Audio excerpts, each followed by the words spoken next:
इस मूवी के स्टार्ट में हम एक बैरन लैंड को देखते हैं जो कुछ अर्सा पहले बहुत से लोगों का सोर्स ऑफ इनकम थी। लेकिन इधर ही हम एक लड़के से सुनते हैं कि उसने इस लैंड को कभी ग्रीन नहीं देखा, लेकिन उसके फादर ने इस लैंड को ग्रीन देखा था और बहुत सालों पहले इस लैंड को फार्मर्स फार्मिंग के लिए यूज किया करते थे और वो लोग यहाँ पर ग्रेन्स और वीड्स उगाते थे। लेकिन फेमिन और वाटर शॉर्टेज की वजह से अब यहाँ पर एक प्लांट भी नहीं था। बहुत से फार्मर्स इस लैंड को छोड़कर यहाँ से चले गए थे, लेकिन जर्मन के फादर अर्नेस्ट अभी भी इस होप में थे कि ये लैंड एक न एक दिन जरूर ग्रीन हो जाएगी और अर्नेस्ट को अपने ऊपर पूरा बिलीव था। लेकिन इस काम के लिए उसे पानी की जरूरत थी जो इस एरिया में बिल्कुल भी नहीं था। इस एरिया में इस वक्त लोग पानी के लिए एक दूसरे को मार भी सकते थे। और इसी के साथ हम मूवी के सीन में देखते हैं कि दो थीव्स एक छोटे से रूम का लॉक तोड़ने की कोशिश कर रहे हैं और यहाँ अर्नेस्ट उन्हें देख लेता है और दोनों को ही शूट कर देता है। और अब जब वो रूम अर्नेस्ट खोलता है तो वहाँ पर एक पुराना वाटर पंप दिखता है और जैसे ही अर्नेस्ट उसे चलाने की कोशिश करता है तो वो काम करना छोड़ देता है क्योंकि उस जमीन के नीचे अब बिल्कुल भी पानी नहीं था जिसे वो मोटर पंप करती। और अब इसके बाद वो दोनों यानी जर्मन और अर्नेस्ट वाटर डीलर्स के पास जाते हैं क्योंकि इस डेजर्ट में सिर्फ एक ही वेल था जिसमें से पानी आता था और जो लोग इस वेल में से पानी निकालते थे यानी जिन लोगों का ये वेल था वो यहाँ की गवर्नमेंट समझी जाती थी और इन लोगों को वाटर डीलर्स कहते थे। अब अर्नेस्ट उस वाटरमैन से रिक्वेस्ट करता है कि वो थोड़ा सा पानी उसके लैंड के एक छोटे से पार्ट को कल्टीवेट करने के लिए दे दे। लेकिन वाटरमैन अर्नेस्ट से कहता है कि वो उसे पानी तो दे देगा लेकिन उसके लिए उसे बहुत सारे पैसे देने पड़ेंगे। लेकिन इतने पैसे अर्नेस्ट के पास नहीं थे। इसके बाद अर्नेस्ट और जर्मन घर के लिए निकलते हैं जहाँ रास्ते में उनकी एनिमल की टांग टूट जाती है और अर्नेस्ट अपने एनिमल को रास्ते में ही मार देता है। और घर आने पर अब हम जर्मन की सिस्टर को भी देखते हैं जो उन्हें फूड सर्व करती है और इसके बाद हम देखते हैं कि वो मर्द से डिशेस वॉश कर रही थी क्योंकि उनके पास पीने तक के लिए वाटर नहीं था। नेक्स्ट डे हम देखते हैं कि अर्नेस्ट और जर्मन दोनों एक रोबोट शॉप पर जाते हैं कुछ ऐसा लेने के लिए जो उनके एनिमल की रिप्लेसमेंट हो यानी जो वेट कैरी करने में उनके काम आ सके। और यहाँ पर उन्हें एक सिम नाम का रोबोट नजर आता है। लेकिन यहाँ उस रोबोट को लेने के लिए काफी सारे लोग थे पर अर्नेस्ट ये ऑक्शन जीत जाता है और अब वो रोबोट खरीद लेता है। लेकिन यहाँ पर फ्लैम नाम का एक आदमी भी वो रोबोट खरीदना चाहता था। के बाद हम देखते हैं कि वो दोनों बाप बेटा यानी जर्मन और अर्नेस्ट एक हॉस्पिटल में जाते हैं जहाँ जर्मन की मॉम एडमिट थी। जर्मन की मॉम को चलने के लिए एक खास फ्रेम की जरूरत थी जो कि बहुत महंगा था और वो लोग उसे अफोर्ड नहीं कर सकते थे, इसीलिए वो हॉस्पिटल में एडमिट थी। जर्मन अपनी मॉम के साथ कुछ टाइम स्पेंड करता है और अब इसके बाद वो दोनों घर चले जाते हैं। अर्नेस्ट और जर्मन घर जाते हुए एक गैस स्टेशन पर रुकते हैं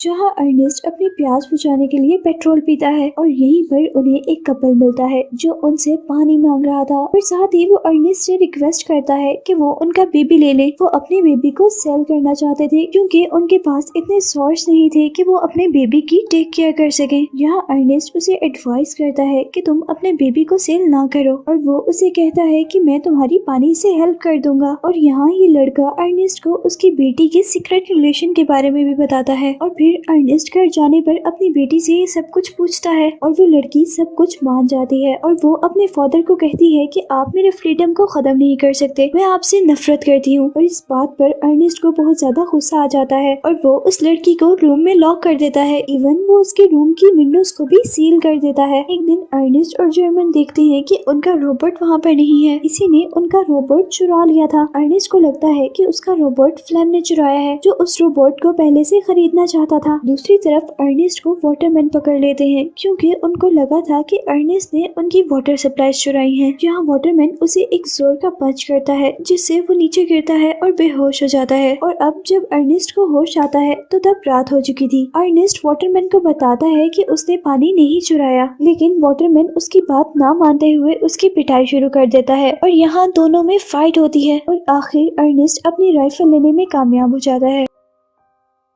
अर्नेस्ट वाटरमैन पर राइफल पॉइंट करता है और वहाँ से भागने में कामयाब हो जाता है। और अब घर जाते हुए अर्नेस्ट को फ्लेम नजर आता है जो रोड पर सो रहा था और उसके पास अर्नेस्ट का रोबोट भी था और इससे अर्नेस्ट को यकीन हो गया था कि उसी ने इस रोबोट को चुराया है और वाटरमैन की सप्लाईज को भी। अब अर्नेस्ट फ्लेम को होस्टेज बनाकर वाटरमैन के पास लेके जाता है ताकि वो अपनी इनोसेंस प्रूव कर सके। अब रास्ते में अर्नेस्ट और फ्लेम को प्यास लग जाती है। फ्लेम उसे आइडिया देता है कि हम इस सप्लाई से वाटर यूज कर सकते हैं वो दोनों बैठकर पानी पीते हैं और यहाँ फ्लेम उसे कहता है कि तुम मुझे छोड़ दो और जितने हमें पैसे मिलेंगे हम दोनों आपस में आधे आधे बांट लेंगे। लेकिन अर्नेस्ट उसकी बात नहीं मानता और वो आगे बढ़ता रहता है। लेकिन थोड़ी ही दूर जाने पर अब अर्नेस्ट की एनर्जी बहुत ज्यादा डाउन हो गई थी, इवन वो चल भी नहीं पा रहा था। और ये सब नोटिस करते हुए फ्लेम अर्नेस्ट को एक स्टोन से मारता है और अर्नेस्ट के हेड से ब्लीडिंग स्टार्ट हो जाती है और वो मर जाता है। यहाँ फ्लेम अब अर्नेस्ट की डॉटर के पास उसे मिलने के लिए आता है। वो लोग एक दूसरे से मिलते हैं और वहाँ से चले जाते हैं। इधर जर्मन अब अपने डैड के पूरा दिन घर न आने पर बहुत ज्यादा परेशान था और वो उन्हें ढूंढने के लिए जाता है, जहाँ रास्ते में उसे वो रोबोट मिलता है और थोड़ा आगे जाने पर उसे पता चलता है कि उसके डैड की डेथ हो गई है। वो अपने डैड की डेथ के बारे में वाटरमैन को बताता है और सारे लोग ये समझते हैं कि उसके डैड की डेथ की वजह वो मशीन है, यानी वो रोबोट है। और इसके बाद हम देखते हैं कि फ्लेम उनकी लाइफ में आ जाता है और वो अब उनकी फैमिली का हेड था। और अब जब जर्मन अपने फादर के डेथ पर बहुत ज्यादा गुस्से में उस रोबोट को मार रहा होता है तो तब उसे काम डाउन करने के लिए फ्लेम वहाँ पर आता है। वो लोग बातें करते हैं और यहाँ फ्लेम जर्मन को बताता है कि वो उसकी सिस्टर को पसंद कर और वो उससे शादी भी करेगा। और यहाँ अब जर्मन भी उनके रिलेशन को एक्सेप्ट कर लेता है। नेक्स्ट सीन में अब हम देखते हैं कि फ्लेम अब वाटरमैन से मिलता है और फ्लेम वाटरमैन से कहता है कि वो अर्नेस्ट के लैंड पर वाटर सप्लाई करे और वाटरमैन अब उसके इस आइडिया पर हंसने लग जाता है। लेकिन जैसे ही फ्लेम उसे बताता है कि अर्नेस्ट को भी उसी ने मारा है और अब वो वाटरमैन को थ्रेट करने के लिए यानी डराने के लिए एक नाइफ निकालता है और अब वाटरमैन डर कर उसकी बात मान लेता है। और अब उस लैंड में जैसे ही पानी आता है तो सारे लोग बहुत ज्यादा खुश हो जाते हैं। फ्लेम उस लैंड को कल्टीवेट करने के लिए दिन रात मेहनत करता है और कुछ महीनों बाद वहाँ पर चीजें उगना शुरू हो जाती हैं। इसके बाद वो लोग काफी खुश थे। फ्लेम जर्मन की सिस्टर से शादी कर लेता है और वो भी अब जर्मन और उसकी सिस्टर के साथ उन्हीं के घर पर रहता है। नेक्स्ट सीन में हम देखते हैं कि फ्लेम के पास बैंक से कुछ लोग आते हैं और वो उससे कहते हैं कि अर्नेस्ट ने हमसे एक बहुत बड़ा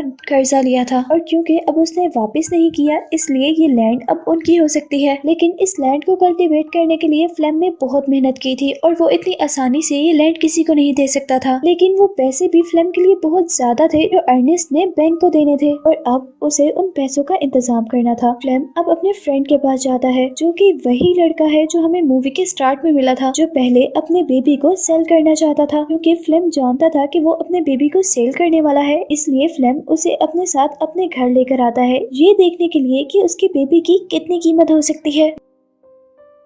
लेकिन यहाँ पर फ्लेम को पता चलता है कि वो लड़का अपने बेबी की डील पहले से ही कर चुका है और अब जैसे ही वो लोग उस बेबी को लेने के लिए आते हैं तो फ्लेम अपने फ्रेंड को शूट कर देता है और वो उस बेबी के पैसे रख लेता है। और इसी दौरान जब फ्लेम शूट कर रहा होता है तो एक बुलेट उस रोबोट को भी लग जाती है, जिसकी वजह से उस रोबोट में कुछ डिफॉल्ट आ जाता है और उसका ऑटोमेटिक सिस्टम ऑन हो जाता है और इस वजह से वो रोबोट अपने मैन्युफैक्चर हाउस में चला जाता है। नेक्स्ट डे फ्लेम वो पैसे बैंक को दे देता है जो पैसे उसने उस बेबी को बेच कर लिए थे और यहाँ जेरम को लग रहा था कि फ्लेम ने उस रोबोट को बेच दिया है और उससे मिलने वाले पैसे बैंक को दिए हैं, इसलिए किसी को शक भी नहीं था कि फ्लेम ने मर्डर किया है। और अब दूसरे सीन में हमें दिखाया जाता है कि वो रोबोट बॉर्डर के पास अपनी मैन्युफैक्चरिंग कंपनी में चला गया है और अब उस मैन्युफैक्चरिंग कंपनी का जेरोम के पास फोन आता है और वो उसे इन्फॉर्म करते हैं कि रोबोट उन तक पहुंच गया है। ये सुनते ही जेरोम बहुत ज्यादा हैरान होता है क्योंकि उसे फिल्म ने बताया था कि वो रोबोट तो उसने बेच दिया है। और फिर जेरोम उसी दिन फ्लेम से उसके बारे में पूछता है कि क्या तुमने रोबोट बेच दिया, लेकिन इस बात पर फ्लेम को बहुत ज्यादा गुस्सा आ जाता है। फ्लेम के गुस्से को नोटिस कर जेरोम एक मिनट के लिए खामोश हो जाता है और फिर वो उनसे कहता है कि मैं शाम में अपनी मॉम से मिलने के लिए जा रहा हूँ, लेकिन असल में उसका प्लान कुछ और ही था। वो उस मैन्युफैक्चर सेल में जाने के लिए बॉर्डर क्रॉस करना चाहता था। बॉर्डर पर पहुँचने तक फौजी उसे बॉर्डर क्रॉस नहीं करने देते क्योंकि वो इस काम के लिए बहुत छोटा था। लेकिन यहीं पर उसे एक लड़की मिलती है जो उसे कहती है कि मैं तुम्हें बॉर्डर क्रॉस करवा सकती हूँ और वो लड़की उसे एक चिकन वैन में बिठाती है और फिर बॉर्डर क्रॉस करने के बाद वो दोनों दोबारा मिलते हैं। इस मैन्युफैक्चरिंग सेल में पहुंचने पर उसे उस रोबोट के सारे फंक्शंस दिखाए जाते हैं, जिसमें एक फंक्शन सीसीटीवी फुटेज भी था। जिस फुटेज को देखते हुए जेरोम को पता चलता है कि उसके फादर की डेथ कैसे हुई थी, यानी अब जेरोम ये जान गया था कि उसे फ्लेम ने मारा है। वीडियो देखते हुए वो बहुत ज्यादा इमोशनल हो जाता है। अब शाम में वो घर जाता है लेकिन फ्लेम से इस बारे में कोई बात नहीं करता। अब नेक्स्ट सीन में हम देखते हैं कि जेरोम और फ्लेम शिकार शिकार के लिए जाते हैं, जिसके बाद जेरोम अपने फादर की राइफल